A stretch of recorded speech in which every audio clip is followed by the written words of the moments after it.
After seeing how some of the most recent releases struggle to run on even the latest hardware, I love going back to the older games, older installments in the franchises, and seeing how they run on the hardware that was available at the time. So today we're going to be taking a look at the performance of the GeForce 9600 GT, the specs of which you can see right here. It got 57.6 gigabytes per second of memory bandwidth and just 512 megabytes of memory. And we're going to be running it on Borderlands 1, 2, and another graphics card which we'll be getting to soon. So we're running at 1920 by 1080.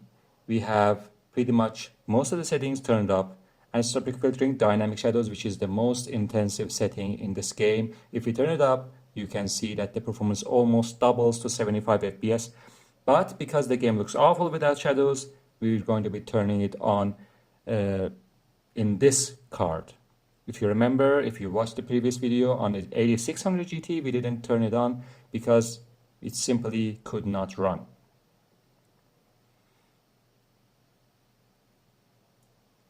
As you can see, even though the FPS, the raw FPS figure seems to be kind of, it is dropping quite a bit to the mid-30s sometimes when there's a bunch of stuff going on and there's like fire effects and such going on the screen, but there are no frame time spikes, there are no inconsistencies which plagues most of the modern games. So, just gonna walk around here a little bit more. Take care of some of these gags, and we're going to be moving on. And there it is, the infamous kill stutter that you get in Borderlands 1.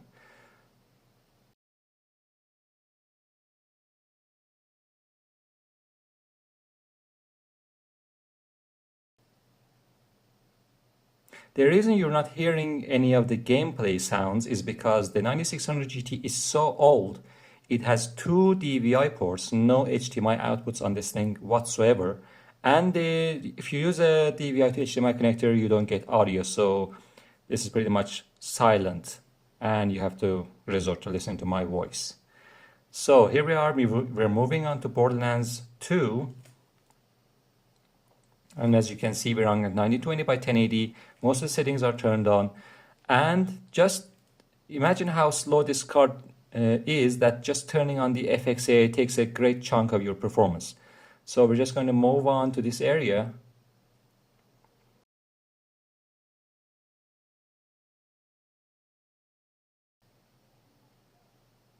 As you can see, we're sometimes going to mid-20s.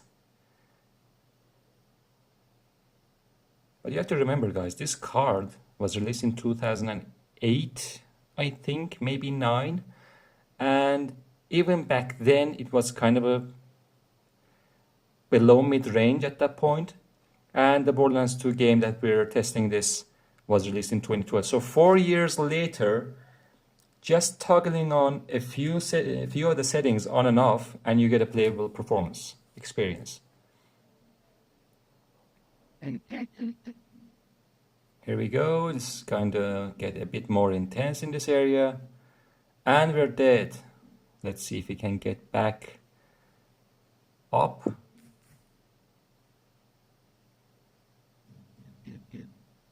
Here we go. Another grenade. Such a shame we don't get audio of the game.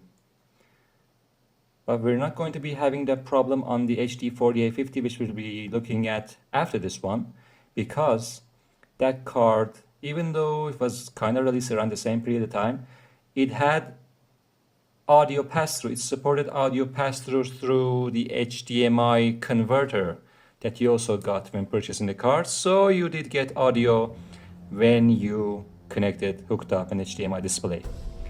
Here we are with the HD 4850 on Borderlands 1. Look at the performance increase you got just from turning off dynamic shadows. That's a huge problem. It's like was around 27 FPS and it jumped up to 65.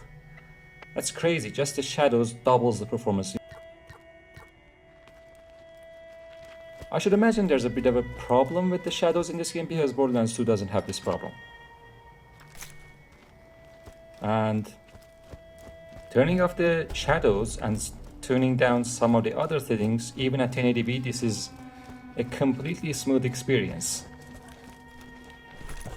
If it wasn't for the annoying kill stutters that we're getting all over the place whenever we drop an enemy.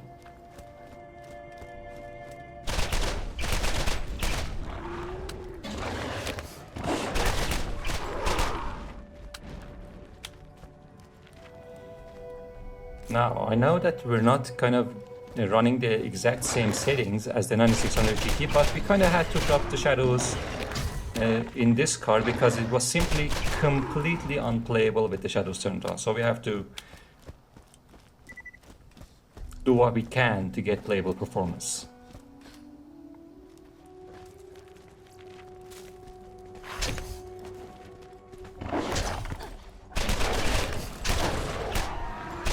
Every single time you drop an enemy with a big stutter, which is kind of getting quite a bit annoying. So we're gonna move on to Borderlands 2 where it doesn't have that problem. Let's have a look at the settings. We're running at 1920 by 1080, pretty much the same exact settings as the 9600 GT. We also have turned off ambient occlusion, depth of field, and even FXA because these cards are so slow, they don't even handle FXA properly. And here we go. Look at that.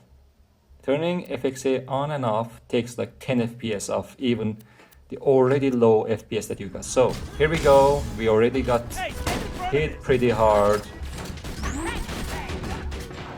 Already we're not even into the game. We're dying. Just look at the frame time graph. It's a complete mess. I don't know why.